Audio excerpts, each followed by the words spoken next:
नमस्कार दोस्तों, राधे राधे, जय श्री कृष्णा। आज मैं आपके लिए लेकर आई हूँ गणगौर की पवित्र कथा। चलिए शुरू करते हैं।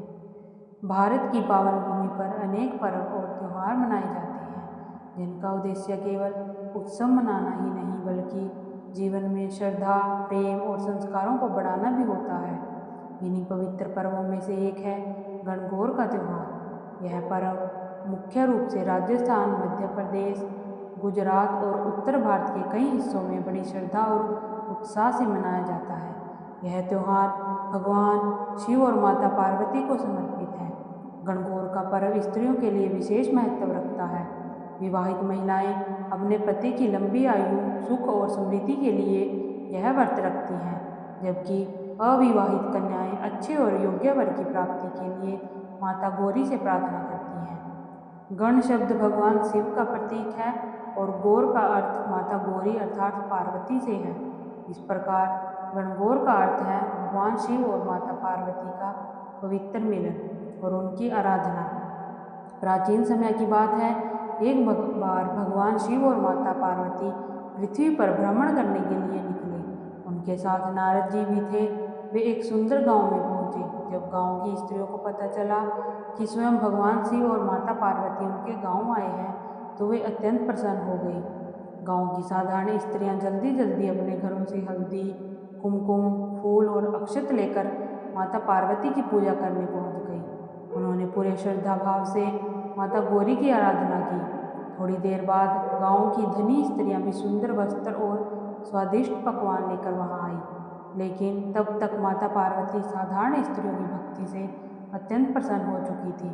माता पार्वती ने उन साधारण स्त्रियों को अखंड सौभाग्य का आशीर्वाद दिया और कहा, जो स्त्री सच्चे मन से मेरी पूजा करेगी उसके जीवन में सदैव सुख, समृद्धि और पति का प्रेम बना रहेगा।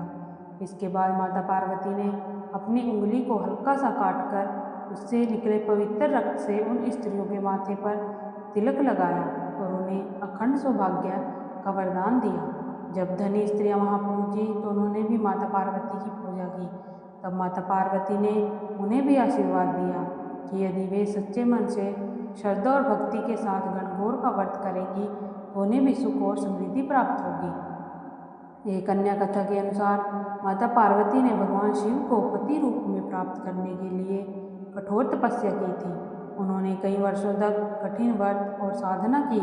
उनकी अटूट भक्ति और तपस्या से प्रसन्न होकर भगवान शिव ने उन्हें दर्शन दिए और वरदान दिया कि वे उन्हें अपनी पत्नी के रूप में स्वीकार करेंगे। इसके बाद भगवान शिव और माता पार्वती का दिव्य विवाह हुआ। यही कारण है कि गणगौर का पर्व पति पत्नी के प्रेम और समर्पण का प्रतीक माना जाता है। गणगौर का पर्व होली के अगले दिन से शुरू होता है और लगभग 16 दिनों तक चलता है। इन दिनों महिलाएं प्रतिदिन सुबह स्नान करके माता गौरी की पूजा करती हैं। मिट्टी या लकड़ी से ईश्वर गौरी की मूर्तियां बनाई जाती हैं और महिलाएं उन्हें सुंदर वस्त्रों और आभूषणों से सजाती हैं। सुबह और शाम को महिलाएं गणगौर के लोकगीत गाती हैं और माता गौरी से अपने परिवार की सुख समृद्धि की प्रार्थना करती हैं। पर्व के अंतिम दिन गणगौर की भव्य शोभा यात्रा निकाली जाती है। महिलाएं सिर पर कलश रखकर और पारंपरिक वेशभूषा पहनकर गीत गाते हुए जुलूस में भाग लेती हैं। कई स्थानों पर ईश्वर और गौरी की मूर्तियों को नदी या तालाब में विसर्जित किया जाता है। यह दृश्य अत्यंत सुंदर और भक्ति से भरा होता है। गणगौर का त्योहार हमें यह सिखाता है कि सच्ची श्रद्धा और भक्ति से, प्रेम से भगवान को प्रसन्न किया जा सकता है। यह पर्व पति पत्नी के प्रेम, विश्वास और समर्पण का प्रतीक है। साथ ही यह त्योहार परिवार में सुख, समृद्धि, शांति की कामना का भी पर्व है। जो भी स्त्री श्रद्धा और विश्वास के साथ गणगौर का व्रत करती है उसके जीवन में माता गौरी की कृपा बनी रहती है। धन्यवाद दोस्तों।